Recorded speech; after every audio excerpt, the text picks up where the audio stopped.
today. We have next on the agenda item 31, which is Councilmember Faulconer proclaiming February to be the Mardi Gras and San Diego week in the city of San Diego. We have some speakers on this item. James Hartline, which has been given time by Mark Farmer, and Jackie D. Paleno, I think it says. Can't read the writing, I'm sorry. But James Hartline, go ahead and address the council. Yes, go ahead. How much time do I have? You've got, how much time do you need? 6 minutes. 6 minutes, and you got 6 minutes. Thank you. Good morning, council. I must tell you that I've been very, very ill for the last 2 weeks. There were concerns that from a lot of people that I wouldn't make it. And I've been fighting AIDS and liver disease for about 12 years, and I was very sick. And I had a reason for coming down here to the council today on something else, and so I went to look at the docket to see what was on the docket, and I saw item 31. And as bad as I feel right now, as sick as I feel, I was determined to come down here and oppose item 31. Last year, Councilman Faulconer, you're the sponsor of item 31, which declares Mardi Gras week in the city of San Diego. Last year, you were the poster face on the opposition to drinking on the beach. You put forth and pushed the ban on booze on the beaches in San Diego. And from the Union Tribune last year, a couple of quotes from you. It says that Councilman Kevin Faulconer backed the booze ban before the council last year and called for the new ballot measure, which Council President Scott Peters. Faulconer said the beach atmosphere is fun and relaxing since drinking has been barred.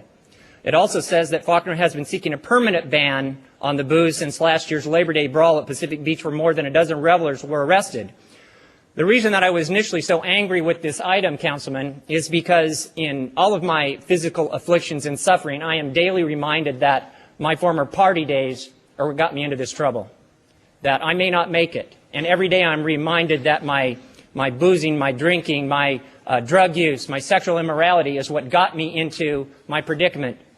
And our city is constantly crying out to stop the drinking among our youth. It's constantly trying to deal with the homeless alcoholism downtown. Our city spends a fortune on rehabilitation services. And what we're here today to do is to declare basically a week in honor of a booze fest called the Mardi Gras. And make no mistake about it, it's a booze fest. Almost all of the sponsors on this item are involved in the liquor industry.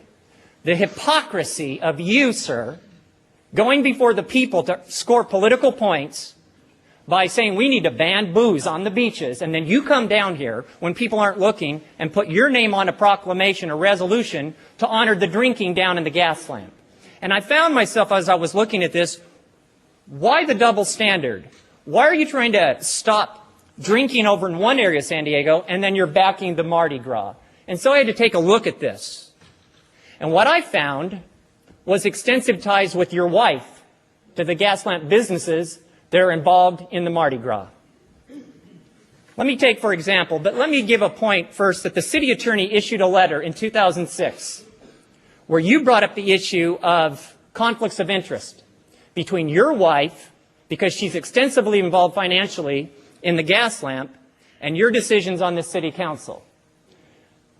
One of the things that the city council concluded was that if there are decisions where you are to take a vote, where there's a conflict of interest or a potential conflict of interest, you need to issue a statement to that fact.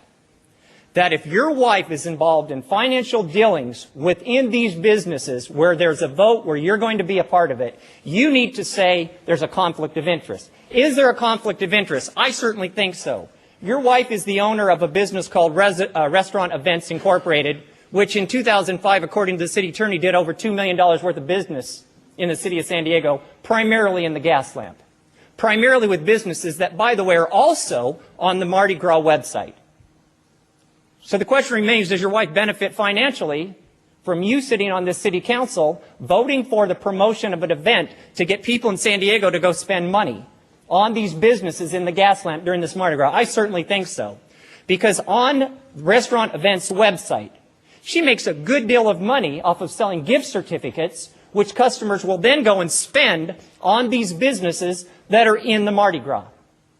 Additionally, she books corporate events with many of these businesses that are also involved in this Mardi Gras. So what we have is a city council person who's promoting a resolution to ask the people of San Diego to celebrate this event in the Gaslamp, where your wife is making a fortune of money on these businesses. And I appreciate the fact that you want to help your wife earn a living so that you both can live nicely in the city of San Diego. But what I would say is that the people of this city, the people of this country are fed up with this double standard, where politicians tell the people to go pay their taxes and then they don't.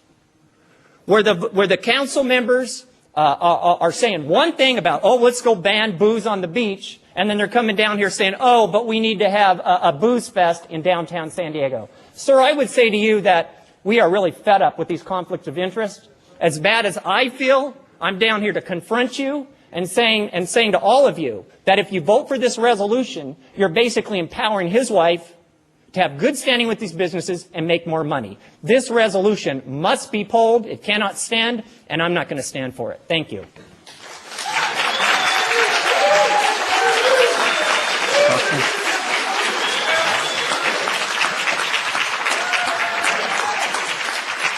Please, ladies and gentlemen.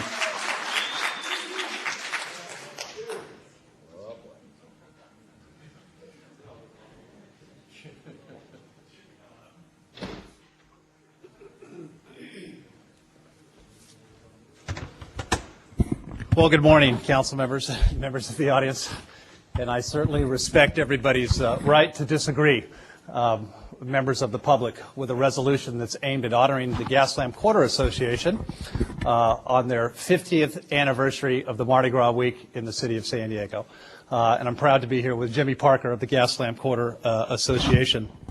And although that is the intent of this resolution, let me just say that, and I do have the ability to disagree with Mr. Hartline here. I thought his comments were off base, and this is a resolution, as I said, that's designed to congratulate an organization that's been doing this for 15 years. And to somehow bring my wife's business into it, I would just say I just strenuously disagree with you, sir, but I respect your right to come down here. Really, this is, as I said before, it's the 15 years that they've done this. This is one of the festivals. It's one of the largest west of the Mississippi. And the Gaslamp Quarter Association, through its progressive management design and partnership with Kicking In, has used the Gaslamp Quarter Mardi Gras to raise funds for over 35 local educational, athletic, scholarship, community, and music programs whose accumulated benefit exceeds $50,000 over the past 5 years. And whereas the Gaslamp Quarter Association, through its successful management of the event, has created by official action of the Board of Directors a community public safety benefit program that has provided the San Diego Police, Fire, and Life Safety Departments equipment and support, funding in excess of $40,000 over the past years. And that's what this is about today, is to honor this organization and what they do for the citizens of San Diego from all around who will be coming here next week in Mardi Gras week. And I wanted to thank Mr. Parker for all of his work on the Gaslamp Quarter Association. And it does proclaim that next week is Mardi Gras week in San Diego week. Mr. Parker, thank you for all that your group does and your organization does and what the Gaslamp Quarter Association does for the city of San Diego. Congratulations.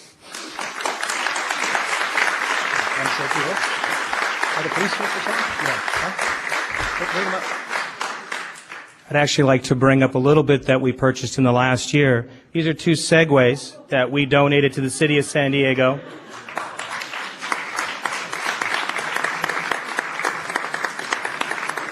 These Segways are not used in Gaslamp, of all things. They've been very helpful at Qualcomm Stadium. They were recently used at the Buick Open.